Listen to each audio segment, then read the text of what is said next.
Hello students, welcome to Pharmacy Notes by US. Today we discuss classification of drug of natural origin part 4. So let's start. तो student इससे अपन ने पहले बात कर ली है classification of crude drug की कि क्लासिफिकेशन ऑफ क्रूड ड्रग है जो कि किस आधार पे किया जाने लगा, जिसमें मैंने आपको बताया कि बेसिकली जो थियोफ्रास्टस थे उन्होंने सबसे पहले ये जो क्लासिफिकेशन वाली पद्धति है यानी कि इतनी सारी जो ह्यूज प्लांट एनिमल जो सिस्टम्स थे उनको सब डिवाइडेड करते हुए कॉमन कैटेगरीज में लाने की कोशिश की। यहाँ मैंने आपको बताया था कि टोटल है जो कि 7 तरीके से उन चीज़ों को क्लासीफाई किया गया है, जिसमें से सबसे पहले उन्होंने किया उसको अल्फाबेटिकल क्लासिफिकेशन के आधार पे, यानी कि जो भी ड्रग्स उनको मिलती गई उनको अकॉर्डिंग टू देयर नेम, चाहे वो बायोलॉजिकल सोर्स नेम हो वर्निकुलर नेम हो, अकॉर्डिंग टू अल्फाबेट उनको अरेंज करते गए। यानी कि ए सेगमेंट में सारी की सारी वो प्लांट्स, वो सारे के सारे क्रूड ड्रग्स जो ए से शुरू होते हैं वो मिले। देन बी में बी वाले, सी में इस तरीके से जेड तक की सीरीज मिली। काफी सारी जो बुक्स हैं लाइक इंडियन फार्माकोपिया हो गई, ब्रिटिश फार्माकोपिया, इवन यूएसपीज, इनमें भी जो ड्रग्स हैं अपने को जो मिलती हैं वो अल्फाबेटिकल क्लासिफिकेशन के आधार पर ही मिलती हैं।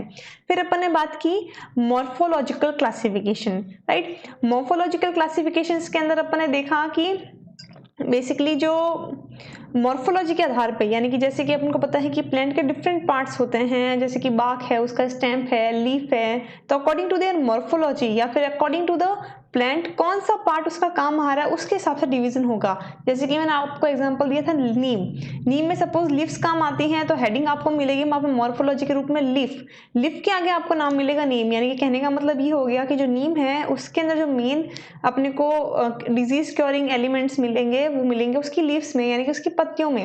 स्पेसिफिकेशन उन्होंने इस तरीके से दे दिया, पर इसका मेन डिसएडवांटेज ये था कि ड्रग रिपीट हो रही थी। क्यों?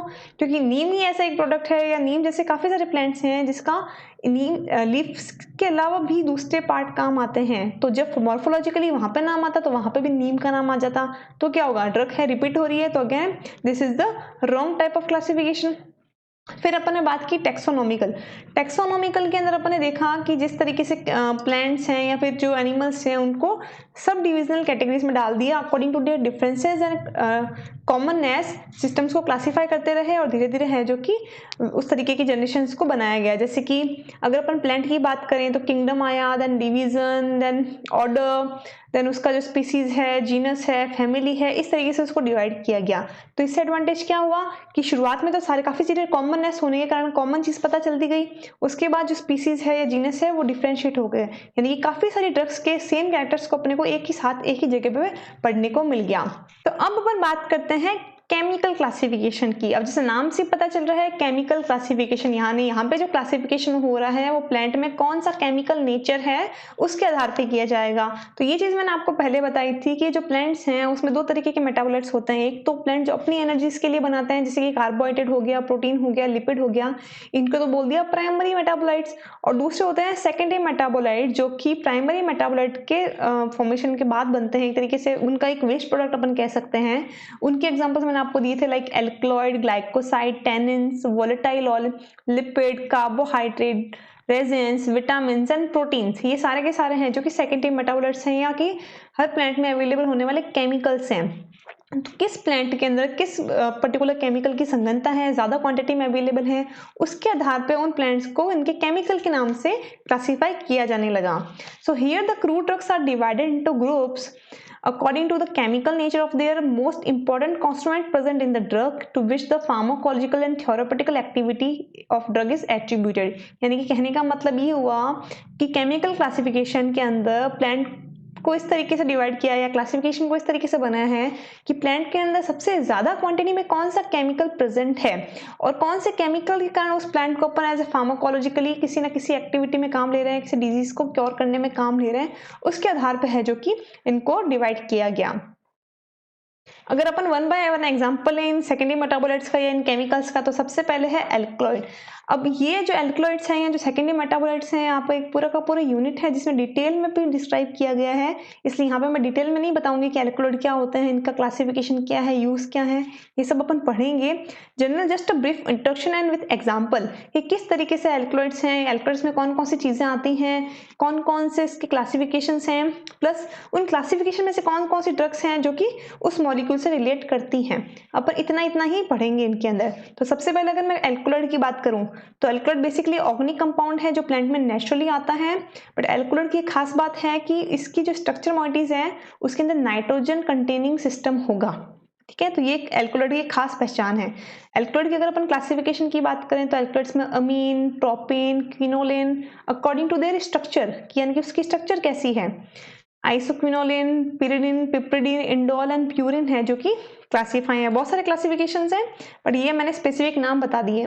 अब अमीन की मैं बात करूं, यानी कि एल्कलॉइड के अंदर जो अमीन कैटेगरी है वो कौन से प्लांट्स में पाई जाती है, तो कॉल्चिकम एंड एफिड्रा, इनके अंदर एल्कलॉइड्स हैं एज अ केमिकल पाया जाता है, और एल्कलॉइड्स के अंदर भी अमीन टाइप ऑफ एल्कलॉइड्स हैं जो कि इसके अंदर अपने को देखने को मिलेंगे। प्रोपेन टाइप ऑफ एल्कलॉइड अपने को देखने को मिलता है धतूरा, बेलाडोना एंड कोका के अंदर। किनोलिन टाइप ऑफ स्ट्रक्चर्स अपने को देखने को मिलती है सिंकोना में। आइसोक्विनोलिन मिलता है इपेक्चुआना एंड ओपियम में। पिरिडिन एंड पिप्रिडिन मिलता है एरिका में, निकोटियाना में। इंडोल मिलता है विंस्का, राउल्फोल्फिया एंड इर्गोट में। तो इंडोल की अगर आप स्ट्रक्चर देखें तो इंडोल इस तरीके से दिखता है, जिसके अंदर अगर अगेन आप देखोगे तो यहाँ पे एक नाइट्रोजन कंटेनिंग सिस्टम है, that mean it is indole. An example is vinca, सदाबहार जिसे अपन कहते हैं। देन प्यूरिन, प्यूरिन यानी कि कॉफी एंड जो टी है यानी कि कैफीन है उसके अंदर प्यूरिन पाया जाता है। एंड प्यूरिन की जो बेसिक मॉइटी स्ट्रक्चर होती है वो इस तरीके से होती है, दो कंपाउंड होते हैं, एक तो है हेक्सासाइक्लिक रिंग और दूसरी पेंटासाइक्लिक रिंग होती है। फिर और अगर अपन एग्जांपल देखें तो ये तो हो गया एल्कलॉइड्स। अब बात करें अपन कार्बोहाइड्रेट की, तो कार्बोहाइड्रेट्स क्या है, तो carbohydrate are the basically sugar molecules. जैसे कि अपने को पता है कि जो मोनोसेक्राइड्स, बाइसेक्राइड, ट्राइसेक्राइड्स, पॉलीसेक्राइड्स जो हैं बेसिकली वो कार्बोहाइड्रेट हैं। सुक्रोज हो गया, ग्लूकोज हो गया, लैक्टोज, मैनोज, ये सारी की सारी कार्बोहाइड्रेट हैं। बेसिक की स्ट्रक्चर इस तरीके से होती है, दो मॉलिक्यूल्स हैं जो जुड़े हुए रहते हैं। एग्जाम्पल्स की बात करें कार्बोहाइड्रेट में तो बेसिकली अनऑर्गेनाइज्ड ड्रग्स अपने को देखने को मिलती हैं, जैसे कि गम हो गई, acacia, guar gum and tragacanth, and mucilage हो गया इसबगोल। यानी कि एक तरीके से प्लांट के अनऑर्गेनाइज्ड मैटर से अपने को कार्बोहाइड्रेट है जो कि प्राप्त होता है एज अ केमिकल। फिर बात करते हैं लिपिड की। लिपिड को अगर मैं डिफाइन करूं तो basically they are insoluble in water and they are ester of fatty acids, यानी कि ये basically ester of fatty acids हैं जो आप कोलेस्ट्रॉल नाम सुनते हो या जो आप फैटी एसिड्स नाम सुन रहे हो, ट्राइग्लिसराइड्स नाम सुन रहे हो, ये सारे के सारे लिपिड्स हैं। अब इसके अंदर कौन कौन सी चीजें आती हैं, तो इसमें भी तीन कैटेगरीज हैं, fixed oil, fat and wax. Fixed oil के अंदर कौन कौन आता है, फिक्स्ड ऑयल में जैसे कैस्टर ऑयल हो गया, कॉटन सीड ऑयल हो गया, एलमंड्स हो गए, ये सारे फिक्स्ड ऑयल में आते हैं। फिक्स्ड ऑयल यानी कि जब अपन एक्सट्रैक्ट कर रहे हैं तो ये फिक्स्ड हैं, ये उड़ने वाले तेल नहीं है, प्लस इनके कुछ इवोल्यूशंस भी होते हैं। फैट की बात करें तो जैसे लेलोनिन है, थियोब्रोमा है, they are the fat. And wax is the beeswax and spermaceti, यानी कि ये सारी वैक्स हैं जो कि बेसिकली एक तरीके का केमिकल है, लिपिड है जो कि अपने को प्लांट या फिर एनिमल सोर्सेज से मिलता है। अगर अपन बात करें जैसे ट्राइग्लिसराइड्स हैं तो बेसिकली मैंने आपको बताया क्या कि they are the ester of fatty acids, combination से मिलते हैं, कैटालाइज्ड होते हैं, इस तरीके की स्ट्रक्चर्स बनती है। फिर अपन बात करते हैं और कौन कौन से केमिकल्स पाए जाते हैं। प्लांट में पॉसिबल है कि एक से ज्यादा भी केमिकल अवेलेबल हो, तो यहाँ पे भी ड्रग है जो कि अपने को रिपीट देखने को मिल सकती हैं। जैसे कि मे भी पॉसिबल है कि एक प्लांट में बहुत अच्छी क्वांटिटी में एल्कलॉइड भी है और ग्लाइकोसाइड भी है, दोनों ही कहीं ना कहीं या हो सकता है कि प्लांट आपने देखा होगा जैसे प्लांट है एक से ज्यादा यूज में भी काम आता है। वो कब काम आता है, जब उसके अंदर एक से ज्यादा तरीके के केमिकल्स पाए जाते हैं लार्ज क्वांटिटीज में। जैसे कि अगर ग्लाइकोसाइड की बात करें तो ग्लाइकोसाइड भी काफी सारे यूजेस के रूप में काम आता है। स्पेसिफिकली जो स्टमक रिलेटेड डिजीजेस हैं उसके अंदर ग्लाइकोसाइड ज्यादा यूज आते हैं। अब ग्लाइकोसाइड के अंदर भी बात करें अकॉर्डिंग टू देयर मॉइटीज, इस तरीके की इनकी मॉइटीज रहती हैं 27 to 30 कार्बन चेन की, जिसके अंदर anthraquinone, saponin, isothiocyanate, cyanophore, lactone, aldehyde, ये सब कुछ होते हैं। एंथ्राक्विनोन की बात करें तो इलॉय, सेना एंड वार्म, इनके अंदर तो एंथ्राक्विनोन टाइप ऑफ ग्लाइकोसाइड्स पाए जाते हैं। अब ग्लाइकोसाइड है क्या खुद, तो बेसिकली ग्लाइकोसाइड अगर आप देखते हैं तो इसमें दो मॉइटी होती हैं, एक तो अग्लाइकॉन मॉइटी और दूसरा होता है इसमें ग्लाइकॉन मॉइटी। ग्लाइकॉन मॉइटी तो बेसिकली शुगर मॉलिक्यूल है जो कि एनर्जी प्रोवाइड कर रहा है उस सिस्टम को, और अग्लाइकॉन मॉलिक्यूल है जो कि उस पर्टिकुलर ड्रग की फार्माकोलॉजिकल एक्टिविटी के लिए रिस्पॉन्सिबल है। इस तरीके की एक लार्ज स्ट्रक्चर होती है इसकी। डायस्कोरिया लिकोराइस की बात करें तो ये आर सेपोनिन ग्लाइकोसाइड्स। मस्टर्ड यानी कि जैसे कि जो राई के दाने हैं, सरसों के दाने हैं, they are isothionate cyanate type of glycoside. Wild cherry bark is cyanophore type of glycoside. Canthasid insecta lactone type of glycoside, पर vanilla is aldehyde type of glycoside। यानी कि डिफरेंट इसके अंदर अपने को देखने को भी मिलते हैं कि ग्लाइकोसाइड में कितने तरीके के ग्लाइकोसाइड अवेलेबल हैं जो प्लांट्स में आते हैं। फिर बात करते हैं प्रोटीन की। अब प्रोटीन को मैं जनरली डिफाइन करूं तो proteins are again the group of amino acids जो कि पेप्टाइड लिंक के द्वारा बनके प्रोटीन का निर्माण करती हैं, राइट। इसके अलावा अगर मैं प्रोटीन की बात करूं तो अमीनो एसिड्स के ग्रुप्स होते हैं जो कि प्रोटीन का निर्माण करते हैं यूजिंग डिफरेंट लिंकेज। साथ ही साथ जो अपनी बॉडी की मेन जो कंस्टिट्यूएंट है जिसमें लिपिड एंड कार्बोहाइड्रेट होता है उसमें प्रोटीन भी एक बहुत ही बड़ा और इम्पोर्टेंट पार्ट है बॉडी को बनाने के लिए। एग्जाम्पल की अगर यहाँ पे बात करेंगे प्लांट से या फिर एनिमल से अपने को किस तरीके का प्रोटीन मिलता है, तो example is gelatin. Then resins या फिर कॉम्बिनेशन ऑफ रेजिन्स की बात करें तो रेजिन्स होते क्या हैं, तो रेजिन्स बेसिकली ऑर्गेनिक मटेरियल हैं जो प्लांट से अपने को नेचुरली मिल रहे हैं, plus they are sticky flammable, यानी कि आग भी पकड़ सकते हैं, साथ ही स्टिकी इन नेचर होते हैं। एग्जाम्पल की अगर मैं बात करूं तो 3 तरीके के रेजिन्स देखने को मिलते हैं, resins, oleo resins and oleo gum resins. यानी कि जो स्टिकी हैं बेसिकली जो गम रेजिन्स हैं वो ज्यादा स्टिकी इन नेचर होंगे। रेजिन्स की कैटेगरी में आता है cannabis and podophyllum, while oleo resin की कैटेगरी में आता है capsicum and ginger, and oleo gum resins की कैटेगरी में आता है असाफोइडिडाई यानी हींग, बेंजोइन एंड मिर। फिर बात करते हैं वोलेटाइल ऑयल की। अब वोलेटाइल ऑयल क्या होते हैं, तो वोलेटाइल ऑयल बेसिकली हैं जो कि they are mixtures of hydrocarbon terpenes. दूसरी इनकी खास बात ये रहती है कि इनमें स्मेल होती है और इसमें एक अलग तरीके की खुशबू होगी, अलग तरीके का ऑर्डर होगा, साथ ही साथ नॉर्मल टेम्परेचर पे ये इवोपरेट भी हो जाते हैं। इसलिए कोई भी प्लांट है इससे इसको एक्सट्रैक्ट करके निकालना पड़ता है और इनको एक टाइटली क्लोज कंटेनर में रखना पड़ता है। एग्जाम्पल की अगर मैं बात करूँ तो जैसे कार्डामम, सिनामोन, क्लोव, फेनल, ये सारे के सारे हैं, इनमें से वोलेटाइल ऑयल मिलता है डिफरेंट एक्सट्रैक्शन प्रोसेस के थ्रू। जैसे कि ड्रग्स हैं Mentha and orange peel, different drugs हैं वोलेटाइल ऑयल की। स्टेरॉइड्स की बात की जाए तो अब स्टेरॉइड्स क्या हैं, तो again steroids are the group of fats and they are large and huge structures.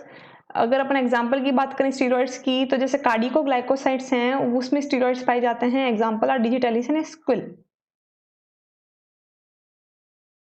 Merits and demerits की अगर मैं बात करूं तो जैसे कि मेरिट्स तो ऑब्वियस है कि इससे अपने को मेडिसिनल यूज पता चलता है। क्यों? क्योंकि ये केमिकल अपने को बता रहा है, तो केमिकल बताने के साथ अपने को क्या एडवांटेज मिलता है कि विटामिन कौन से अवेलेबल्स हैं, दूसरा इसमें रेजिन्स हैं, एल्कोलॉइड हैं, ग्लाइकोसाइड हैं, तो अपने को स्पेसिफिक प्रॉपर्टी पता है कि भाई एल्कोलॉइड होगा तो इस तरीके की प्रॉपर्टीज है, इस तरीके के यूज रहते हैं जनरली, ग्लाइकोसाइड होते हैं तो इस तरीके के जनरली यूज रहता है, विटामिन होंगे तो किसी न किसी की डेफिशिएंसी को कम करेगा। तो इस तरीके से है जो कि इसके मेडिकल यूज को अपन जान सकते हैं जब अपन इस तरीके की क्लासिफिकेशन की बात कर रहे हैं, केमिकल क्लासिफिकेशन की बात कर रहे हैं। दूसरा, it is popular approach for phytochemical studies. साथ ही साथ फाइटोकेमिकल यानी कि एक तरीके से बात होगी इसके सेकेंडरी मेटाबोलाइट्स की, कि आपको सेकेंडरी मेटाबोलाइट्स की स्टडी करनी है, एल्कोलॉइड की करनी है, ग्लाइकोसाइड की करनी है, टैनिन्स की करनी है, रेजिन्स की करनी है, तो इसके लिए भी ये बेटर अप्रोच है। क्यों? क्योंकि ये आपको स्पेसिफिक बता रही है कि इस प्लांट में इस तरीके का केमिकल आपको लार्ज क्वांटिटी में मिलेगा, तो आसानी से आप पर्टिकुलर कंपाउंड को पर्टिकुलर केमिकल कंस्टिट्यूएंट के लिए टेस्ट कर सकते हो। ऑब्वियस है इसकी कुछ डीमेरिट्स भी होंगी। डीमेरिट्स की अगर मैं बात करूं तो drugs of different origin are grouped under similar chemical titles. साथ ही साथ एक दिक्कत और है, डिफरेंट ग्रुप्स हैं, डिफरेंट ड्रग्स हैं, बट मे भी पॉसिबल है कि उन दोनों में सेम केमिकल है, सपोज दोनों में सेम ग्लाइकोसाइड अवेलेबल है, तो क्या होगा, दोनों ड्रग्स को एक ही कैटेगरी में है जो कि प्लेस कर देंगे, तो इससे क्या होगा, कंफ्यूजन भी होगी।